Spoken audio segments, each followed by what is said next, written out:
क्या देवताओं ने मानव जाति को धोखा दिया? ये सवाल जितना चौंकाने वाला है, उतना ही गूढ़ भी। अगर देवता न्याय के प्रतीक है, तो फिर इतिहास में इतनी अन्यायपूर्ण घटनाएं क्यों हुई? रावण, जो महादेव का परम भक्त था, उसे क्यों मार दिया गया?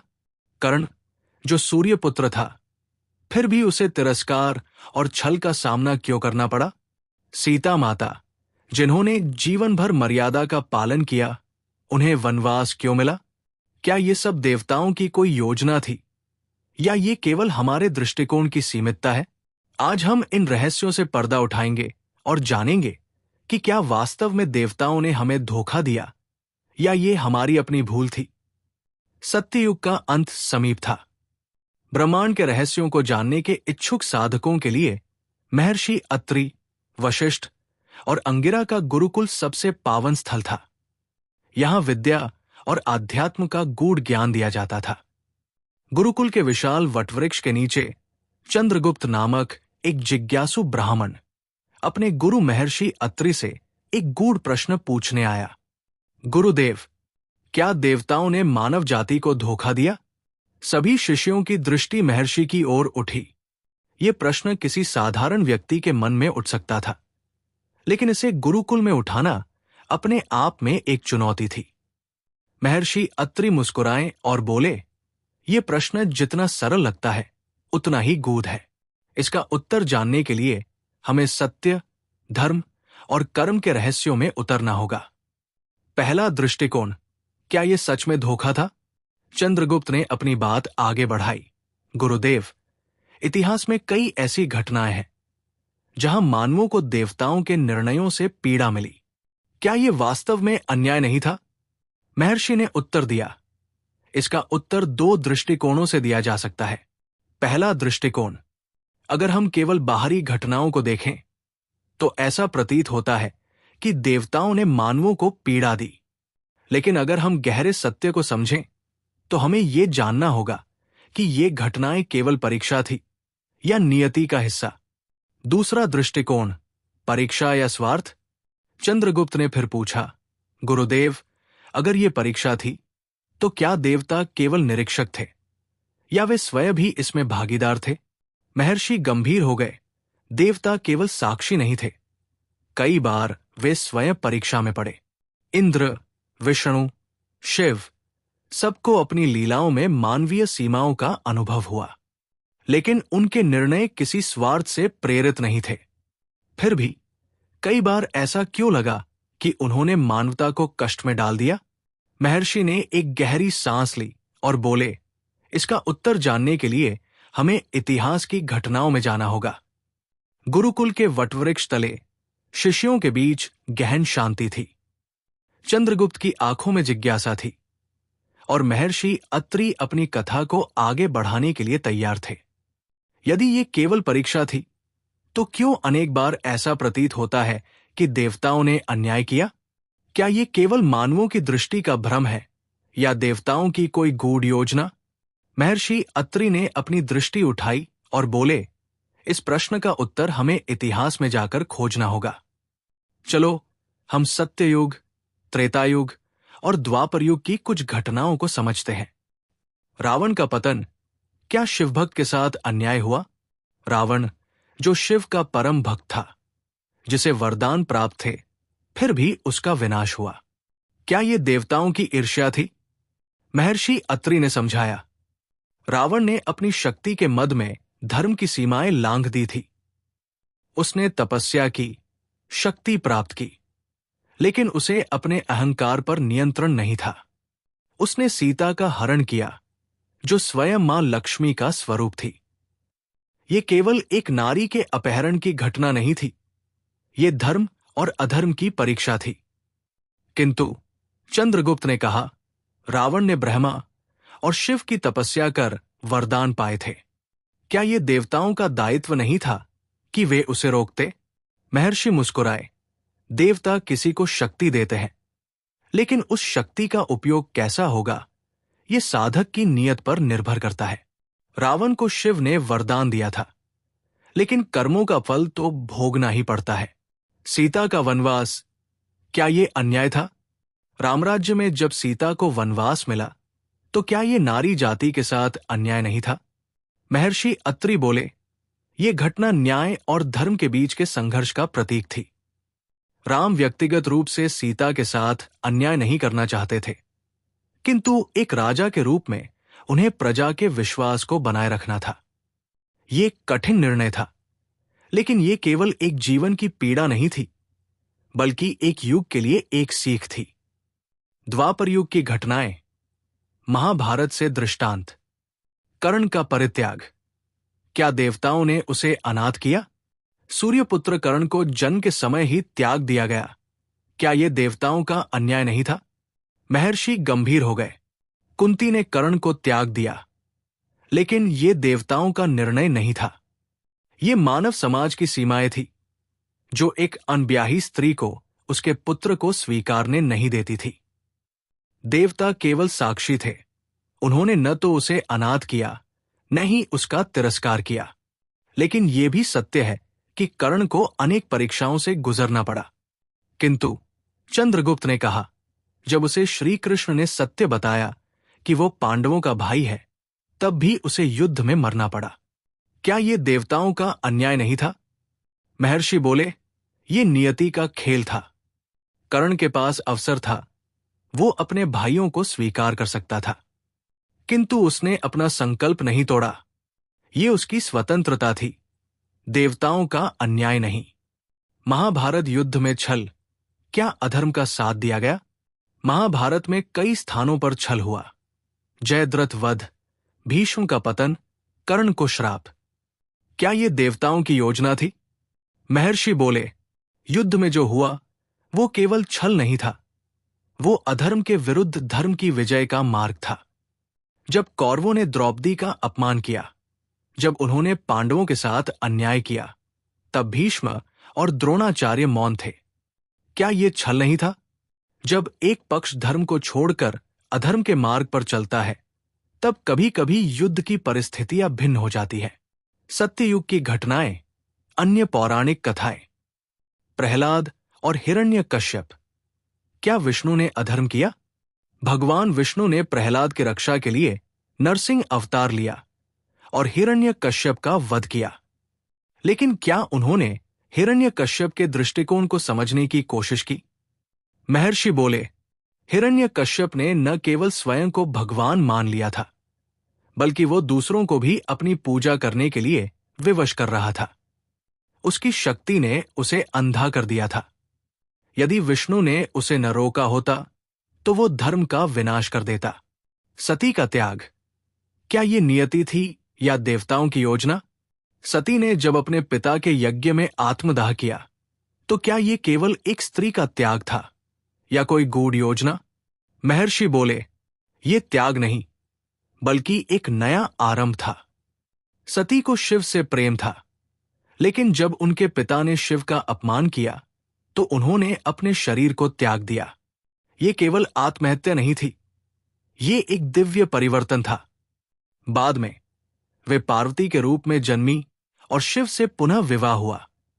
कहानी का अगला मोड़। महर्षि अत्रि ने शिष्यों की ओर देखा, तो क्या तुम समझ पाए कि देवताओं ने वास्तव में मानव जाति को धोखा दिया, या ये केवल हमारी दृष्टि का भ्रम है? चंद्रगुप्त अब भी उलझन में था। लेकिन गुरुदेव, अगर ये केवल नियति थी, तो क्या मानव स्वतंत्र है, या वो केवल देवताओं के हाथों की कठपुतली? महर्षि मुस्कुराए। ये प्रश्न हमें कर्म और नियति के रहस्यों की ओर ले जाता है। महर्षि अत्रि की कथा धीरे धीरे अपने चरम पर पहुंच रही थी। चंद्रगुप्त और अन्य शिष्य अब तक की घटनाओं को सुनकर गहरे विचार में डूबे थे। लेकिन अब सबसे महत्वपूर्ण प्रश्न उठ खड़ा हुआ, क्या हमारे कर्म ही हमारे भाग्य का निर्माण करते हैं, या देवता हमारे जीवन का निर्णय पहले से ही कर चुके हैं? महर्षि ने अपनी छड़ी भूमि पर रखी और बोले, ये प्रश्न केवल तुम लोगों का नहीं है, ये मानव सभ्यता का सबसे बड़ा प्रश्न रहा है। चलो इसे भी समझते हैं। क्या मानव केवल अपने कर्मों का फल भुगतता है? महर्षि बोले, भगवद गीता में श्री कृष्ण ने स्पष्ट कहा है, कर्मण्येवाधिकारस्ते मा फलेषु कदाचन। अर्थात मनुष्य को केवल अपने कर्म करने का अधिकार है, लेकिन फल की चिंता नहीं करनी चाहिए। लेकिन गुरुदेव, चंद्रगुप्त ने प्रश्न किया, अगर हमें केवल कर्म करने का अधिकार है तो फल कौन निर्धारित करता है? महर्षि मुस्कुराए, यही तो रहस्य है। कर्म का फल तुम्हारे ही कर्मों से उत्पन्न होता है। इसे ऐसे समझो, यदि एक किसान बीज बोता है तो वो ये नहीं कह सकता कि फसल कैसी होगी, लेकिन यदि बीज अच्छा है, भूमि उपजाऊ है और सिंचाई सही ढंग से हुई है तो अच्छी फसल अवश्य होगी। इसी प्रकार हमारे कर्म ही हमारे भविष्य का निर्माण करते हैं। लेकिन तभी एक और शिष्य ने प्रश्न किया, अगर हमारे कर्म ही सब कुछ तय करते हैं तो फिर देवताओं की क्या भूमिका है? क्या वे कुछ भी नहीं करते? क्या देवता केवल मार्ग दिखाते हैं या वे भाग्य को नियंत्रित करते हैं? महर्षि बोले, देवता कभी भी किसी के कर्म में हस्तक्षेप नहीं करते, वे केवल मार्गदर्शन देते हैं। लेकिन मनुष्य को स्वयं तय करना होता है कि वो कौन सा मार्ग अपनाएगा। एक उदाहरण लो, जब अर्जुन युद्ध से पहले संशय में था, तब श्री कृष्ण ने उसे गीता का ज्ञान दिया, लेकिन अंत निर्णय अर्जुन को ही लेना था। यदि कृष्ण चाहते तो वे स्वयं कौरवों को समाप्त कर सकते थे, लेकिन उन्होंने ऐसा नहीं किया। चंद्रगुप्त ने सोचा, फिर बोला, तो क्या देवता केवल दर्शक हैं? क्या वे कभी किसी का भाग्य नहीं बदलते? महर्षि गंभीर हो गए, ऐसा नहीं है। कभी कभी जब अधर्म बहुत बढ़ जाता है तब देवताओं का हस्तक्षेप होता है, लेकिन ये केवल तब होता है जब धर्म की रक्षा आवश्यक हो जाती है। इसे समझने के लिए एक और उदाहरण देखो। जब देवताओं ने हस्तक्षेप किया, द्रौपदी की लज्जा रक्षा।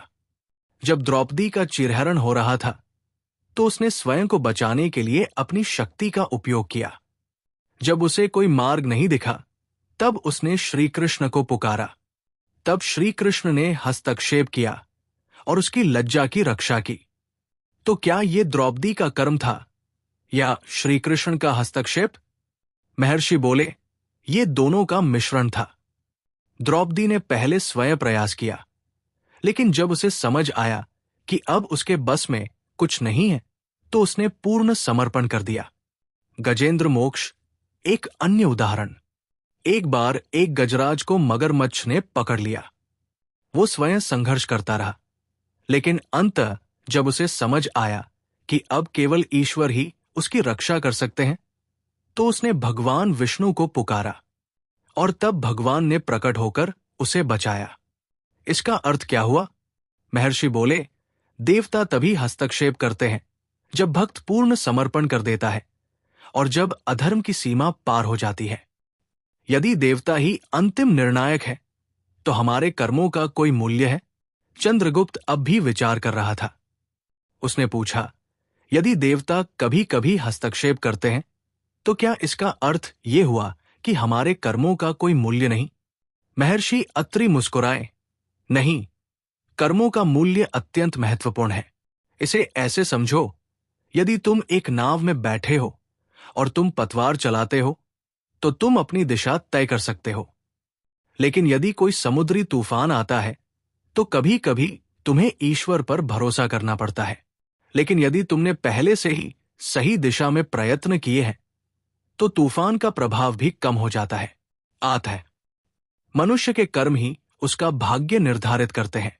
देवता केवल मार्ग दिखाते हैं, लेकिन निर्णय मनुष्य को स्वयं लेना होता है। कभी कभी जब अधर्म बहुत बढ़ जाता है तो देवता हस्तक्षेप करते हैं, लेकिन केवल धर्म की रक्षा के लिए। पूर्ण समर्पण के बाद ही देवताओं की कृपा प्राप्त होती है।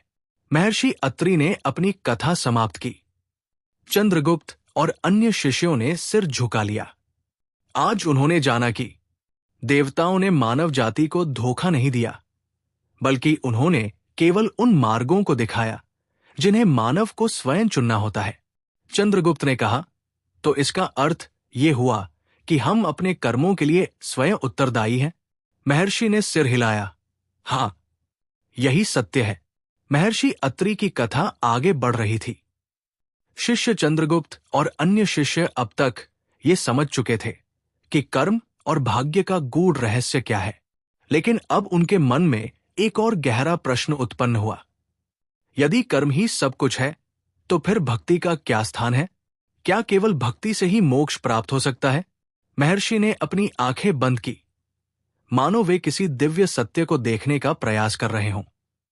फिर उन्होंने अपनी शांत आवाज में कहना शुरू किया, क्या सच्ची भक्ति ही मोक्ष का मार्ग है? देखो वत्स, भक्ति 3 प्रकार की होती है। सकाम भक्ति, इच्छाओं से युक्त भक्ति, जब भक्त ईश्वर से केवल अपने स्वार्थ के लिए कुछ मांगता है। निष्काम भक्ति, निर्मल और निष्कपट भक्ति, जब भक्त ईश्वर से कुछ नहीं चाहता, केवल प्रेम करता है। परम भक्ति, पूर्ण समर्पण, जब भक्त स्वयं को ईश्वर को अर्पित कर देता है और मैं और मेरा का भाव छोड़ देता है। सच्चा मोक्ष तभी प्राप्त होता है जब भक्ति निष्काम और पूर्ण समर्पण वाली हो। महर्षि ने उदाहरण दिया, गोपियां श्री कृष्ण से कुछ नहीं मांगती थी, वे केवल प्रेम करती थी। मीरा ने केवल कृष्ण को चाहा, तुलसीदास ने केवल राम को अपनाया। यही सच्ची भक्ति है। लेकिन चंद्रगुप्त ने तुरंत एक और प्रश्न उठाया, अगर केवल भक्ति ही मोक्ष का मार्ग है, तो फिर कर्म और ज्ञान का क्या स्थान है? महर्षि मुस्कुराए, वत्स, भक्ति अकेले मोक्ष नहीं देती। ये तभी फलदायी होती है जब इसे कर्म और ज्ञान का साथ मिले। गीता में श्री कृष्ण ने कहा है कि 3 मार्ग है, कर्म योग, कर्म द्वारा मोक्ष, ज्ञान योग, ज्ञान द्वारा मोक्ष, भक्ति योग, भक्ति द्वारा मोक्ष। कोई भी मार्ग अकेले पूर्ण नहीं है, लेकिन भक्ति से इन सभी मार्गों की पूर्णता होती है। चंद्रगुप्त गहरे विचार में चला गया, लेकिन फिर एक और जिज्ञासा जागी, क्या ईश्वर की लीला को समझना मानव बुद्धि के बाहर है? गुरुदेव, चंद्रगुप्त ने पूछा, यदि ईश्वर सर्वशक्तिमान है, तो वे क्यों लीला करते हैं? क्या उनकी लीला को समझना संभव है? महर्षि अत्रि बोले, ईश्वर की लीला केवल प्रेम और आनंद के लिए होती है, लेकिन इसे मानव बुद्धि से पूरी तरह समझना कठिन है। उन्होंने श्री कृष्ण का उदाहरण दिया। श्री कृष्ण ने बचपन में माखन चुराया, रासलीला की, अर्जुन का सारथी बने, रणभूमि में कर्ण को श्रापित राजा की बात याद दिलाई, लेकिन वे स्वयं संपूर्ण ब्रह्मा थे। क्या ये लीला थी या कोई गूढ़ रहस्य? महर्षि बोले, वत्स, ईश्वर की लीला 3 प्रकार से देखी जा सकती है। सामान्य दृष्टि से लोग इसे मात्र कहानियों की तरह देखते हैं। दार्शनिक दृष्टि से लोग इसमें जीवन के गहरे अर्थ खोजते हैं। आध्यात्मिक दृष्टि से केवल पूर्ण समर्पित भक्त ही इसे समझ सकते हैं। यदि एक चींटी सागर के पानी की गहराई को नहीं समझ सकती, तो मनुष्य भी ईश्वर की लीला को पूरी तरह कैसे समझ सकता है? चंद्रगुप्त अब और भी चिंतन में पड़ गया, लेकिन तभी उसने एक और प्रश्न उठाया, क्या देवता भी अपने कर्मों से बंधे होते हैं या वे पूर्ण स्वतंत्र हैं? गुरुदेव, ये कहा जाता है कि केवल मानव ही कर्म बंधन में होते हैं, लेकिन क्या देवता भी अपने कर्मों से बंधे होते हैं? महर्षि गंभीर हो गए। उन्होंने एक कथा सुनाई। एक बार नारद मुनि ने भगवान विष्णु से पूछा, हे प्रभु, क्या आप भी कर्मों से बंधे हैं? भगवान विष्णु मुस्कुराए और बोले, हाँ नारद, जब मैं अवतार लेता हूं तो मैं भी अपने द्वारा बनाए गए नियमों का पालन करता हूं। महर्षि ने समझाया, देवता कर्मों से पूर्ण स्वतंत्र नहीं होते, लेकिन वे मानवों की तरह बंधे भी नहीं होते। जब ईश्वर अवतार लेते हैं तो वे अपनी ही बनाई गई मर्यादाओं का पालन करते हैं। केवल परब्रह्म, शाश्वत परमात्मा ही पूर्ण स्वतंत्र होता है। उन्होंने श्रीराम का उदाहरण दिया। श्रीराम चाहते तो सीता के अपहरण के समय ही रावण को नष्ट कर सकते थे, लेकिन उन्होंने मानव मर्यादा का पालन किया और युद्ध करके धर्म की रक्षा की। इसी प्रकार भगवान विष्णु ने हिरण्यकश्यप को मारने के लिए नरसिंह अवतार लिया, लेकिन वे भी ब्रह्मा के दिए वरदान की मर्यादा में बंधे रहे। कहानी का निष्कर्ष, भक्ति, लीला और कर्म का अद्भुत संगम। महर्षि अत्रि ने अपनी कथा को एक सुंदर निष्कर्ष पर पहुंचाया। सच्ची भक्ति ही मोक्ष का मार्ग है, लेकिन इसे ज्ञान और कर्म के साथ संतुलित करना आवश्यक है। ईश्वर की लीला को पूर्ण रूप से समझना मानव बुद्धि के लिए कठिन है, लेकिन जो समर्पित होता है वही इसके वास्तविक अर्थ को जान सकता है। देवता भी अपने द्वारा बनाए गए नियमों का पालन करते हैं, वे पूरी तरह स्वतंत्र नहीं होते। चंद्रगुप्त ने सिर झुका लिया। आज उसे अपने सभी प्रश्नों का उत्तर मिल गया था। महर्षि अत्रि ने मुस्कुराकर कहा, अब यदि तुम सच्चे अर्थों में मोक्ष चाहते हो तो कर्म करो, ज्ञान प्राप्त करो और सच्ची भक्ति के साथ परमात्मा को समर्पित हो जाओ। यही जीवन का अंतिम सत्य है। महर्षि अत्रि की कथा समाप्त होने के बाद भी चंद्रगुप्त का मन विचलित था। वो सोचने लगा, ये सब प्राचीन कथाएं हैं, लेकिन क्या ये सब आज भी सच है? अगर भगवान न्याय करते हैं तो आज भी निर्दोष लोग क्यों पीड़ित होते हैं? उसने गुरुदेव से ये प्रश्न पूछा। महर्षि ने एक गहरी सांस ली और बोले, वत्स, ये प्रश्न केवल तुम्हारा नहीं है, ये हर युग में उठता है। क्या भगवान ने हमें छोड़ दिया है? महर्षि बोले, कलयुग में सबसे बड़ी समस्या ये नहीं है कि भगवान ने मानवता को छोड़ दिया, बल्कि यह है कि मानवता ने भगवान को छोड़ दिया है। चंद्रगुप्त चौंक गया। गुरुदेव, इसका क्या अर्थ है? महर्षि समझाने लगे। त्रेता और द्वापर युग में मनुष्य अपनी समस्याओं के समाधान के लिए भगवान के पास जाता था, लेकिन आज के समय में जब भी कोई संकट आता है तो लोग ईश्वर को दोष देते हैं, पर उनकी शरण में नहीं जाते। उन्होंने आगे कहा, आज के मनुष्य ने धर्म को त्याग दिया है और केवल भौतिक सुखों की तलाश में है। लोग संकट के समय भगवान को याद करते हैं, लेकिन सुख में उन्हें भूल जाते हैं। जब तक भक्ति और सत्य का मार्ग नहीं अपनाया जाएगा, तब तक समस्याएं बनी रहेंगी। जैसे कोई बीज बोने के बाद तुरंत वृक्ष की आशा नहीं कर सकता, वैसे ही बिना सच्चे धर्म और भक्ति के ईश्वर का आशीर्वाद प्राप्त नहीं किया जा सकता। क्या ये केवल मानवों की कमजोर मानसिकता है? चंद्रगुप्त ने एक और प्रश्न किया। गुरुदेव, लेकिन जो लोग ईश्वर में विश्वास रखते हैं उनके साथ भी तो अन्याय होता है। फिर ये कैसे कहा जा सकता है कि ये केवल मानसिकता की कमजोरी है? महर्षि अत्रि मुस्कुराए। वत्स, ये संसार एक परीक्षा है। जब कोई विद्यार्थी परीक्षा में फेल होता है तो क्या वो विद्यालय को दोष देता है या फिर अपनी पढ़ाई में कमी स्वीकार करता है? चंद्रगुप्त सिर झुकाकर सोचने लगा। महर्षि ने आगे कहा, जो सच्चे भक्त होते हैं वे कठिनाइयों को भी ईश्वर की कृपा मानते हैं और उसमें कुछ सीखने का प्रयास करते हैं। जो कमजोर मानसिकता के होते हैं वे संकट आते ही ईश्वर को दोष देते हैं और उनका त्याग कर देते हैं।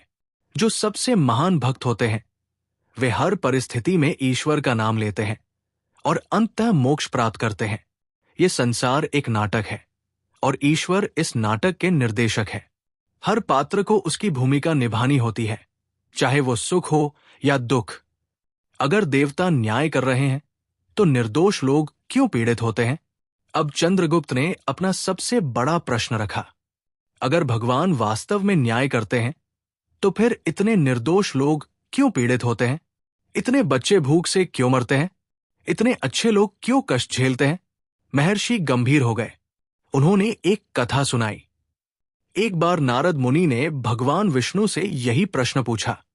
भगवान विष्णु ने उन्हें एक गांव में भेजा और कहा, तुम वहां 3 दिन रहकर आओ, तुम्हें उत्तर मिल जाएगा। पहला दिन नारद ने देखा कि एक बहुत ही दयालु और धर्मपरायण व्यक्ति की अचानक मृत्यु हो गई। दूसरा दिन एक चोर मंदिर में आया और भगवान से क्षमा मांगकर बाहर निकला तो उसे बहुत सारा धन मिल गया। तीसरा दिन एक निर्दोष बालक कुएं में गिरकर मर गया। नारद ये सब देखकर भगवान के पास लौटे और बोले, हे प्रभु, ये कैसा न्याय है? भगवान विष्णु मुस्कुराए और बोले, जो धर्मपरायण व्यक्ति मरा वो पिछले जन्मों में बहुत अधर्म कर चुका था, लेकिन अपने अच्छे कर्मों के कारण उसे केवल थोड़े समय का ही कष्ट मिला और वह मोक्ष को प्राप्त हुआ। जो चोर मंदिर में गया उसने पहले कई जन्मों तक दान पुण्य किए थे, इसलिए उसे उसका फल मिला। लेकिन यदि वो धन का दुरुपयोग करेगा तो अगले जन्म में उसे दंड मिलेगा। जो बालक कुएं में गिरकर मरा वो पिछले जन्म में एक निर्दोष व्यक्ति का हत्यारा था। अब वो अपने कर्मों का फल भोगकर अगले जन्म में एक शुभ आत्मा बनेगा। महर्षि अत्रि ने समझाया, हर घटना का कारण केवल इस जन्म में नहीं बल्कि पिछले जन्मों में भी छिपा होता है। अतः ये मत सोचो कि भगवान अन्याय कर रहे हैं।